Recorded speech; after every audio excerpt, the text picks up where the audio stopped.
आइए प्यारे, आज हम इस वीडियो में कवि बिहारी लाल जी का जीवन परिचय कैसे लिखेंगे ये देखेंगे।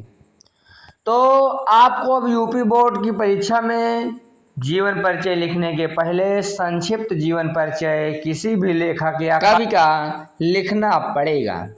तो इस प्रकार हम संक्षिप्त परिचय पहले लिख लेंगे, जिसमें जन्म होगा, जन्म स्थान होगा, पिता का नाम, माता का नाम उपलब्ध हो। तो रचना अब बिहारी सतसाई लिखी है, तो यानी इनकी एक ही रचना थी जिसमें 719 दोहे थे। भाषा याद हो तो लिख दीजिए और मृत्यु लिख लीजिए। शैली नहीं लिखना है तो मत लिखिए। तो ये 5-6 बिंदु लिख करके आप एक आदर्श संक्षिप्त जीवन परिचय बना करके, चाहे अपने फेयर में लिखना है तो और चाहे परीक्षा में लिखना है। अगर आप अभी से आदत नहीं डालेंगे तो परीक्षा में लिखेंगे नहीं ठीक से। तो फिर अगर नहीं लिखेंगे ठीक से तो आपका नंबर अवश्य कट जाएगा, क्योंकि यूपी बोर्ड एमएसपी का नया नियम आ गया है। अब संक्षिप्त जीवन परिचय आपको अवश्य लिखना होता है। तो ये नियम 2022-23 के बाद से लागू है अभी तक, और लागू ही रहेगा। संक्षिप्त जीवन परिचय के बाद फिर हम जीवन परिचय लिखेंगे, और जीवन परिचय इनका इस प्रकार लिखेंगे, आप नोट कीजिए और परीक्षा की तैयारी कीजिए कि कवि बिहारी लाल का जन्म 1595 ईस्वी में ग्वालियर के पास बसुआ गोविंदपुर गांव में हुआ था। इनके पिता का नाम पंडित केशव राय चौबे था। इनका बचपन बुंदेलखंड में व्यतीत हुआ।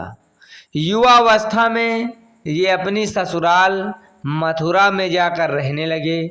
जयपुर के मिर्जा राजा जयसिंह के आप आश्रित कवि थे। जयपुर आश्रित कवि थे का क्या मतलब है कि उन्हीं के आश्रय में ये रहते थे और कविता लिखने का काम करते थे। जयपुर में रहकर ही इन्होंने अपने एकमात्र ग्रंथ बिहारी सतसई की रचना की, जिसमें 719 दोहे हैं। ध्यान देने वाली एक बात यह है कि इनकी एक ही ग्रंथ प्रसिद्ध हुई है जिसका नाम है बिहारी सतसई, और उसी में 719 दोहे जो बहुत लोकप्रिय हुए।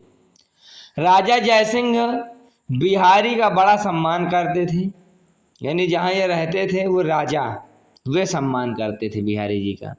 वे इनको प्रत्येक दोहे पर एक स्वर्ण मुद्रा पुरस्कार रूप में देते थे। बिहारी की मृत्यु 1663 ईस्वी में हुई थी। इस प्रकार हम इनका जीवन परिचय लिख लेंगे, और जीवन परिचय के बाद हम साहित्यिक परिचय भी समझेंगे, क्योंकि साहित्यिक परिचय भी पूछ लिया जाता है। तो इस प्रकार हेडिंग डालने के बाद लिखिए, ये रीतिकाल के श्रेष्ठ कवियों में गिने जाते हैं।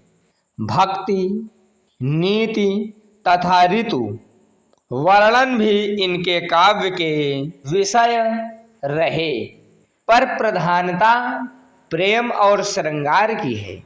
इन्होंने एकमात्र रचना की बिहारी सतसई, जिसमें 719 दोहे हैं। इस प्रकार हम इनकी साहित्यिक परिचय लिख लेंगे। अब प्रमुख रचना इनके बारे में क्या लिखवाना, क्योंकि एक ही इनका ग्रंथ है जो प्रकाशित हुआ है बिहारी सतसई, तो इसको ध्यान दीजिएगा। यदि रचना के बारे में पूछ ले तो बिहारी सतसई लिख दीजिएगा, लिख लीजिएगा। यही एक इनकी प्रमुख ग्रंथ है बिहारी सतसई। तो इसमें 719 दोहे हैं। इसके बाद हम भाषा शैली देखेंगे, किस प्रकार लिखना है कि बिहारी ने साहित्यिक ब्रज भाषा का प्रयोग किया है। इनकी भाषा में शब्द योजना तथा वाक्य रचना बड़ी अव्यवस्थित है, यानी कहाँ के शब्द कहाँ आ गए हैं। कहीं कहीं उस समय के प्रचलित अरबी फारसी के शब्दों का प्रयोग मिलता है। इन्होंने मुक्तक शैली अपनाई है। इस प्रकार इनसे संबंधित वीडियो समाप्त होती है। बिहारी सतसाई जी के पाठों के अभ्यास प्रश्नों को भी इस चैनल पर आपको मिल जाएगा। नवीनतम पाठ्यक्रम आपको देखना है तो आप लोग इस चैनल से जुड़ जाइए।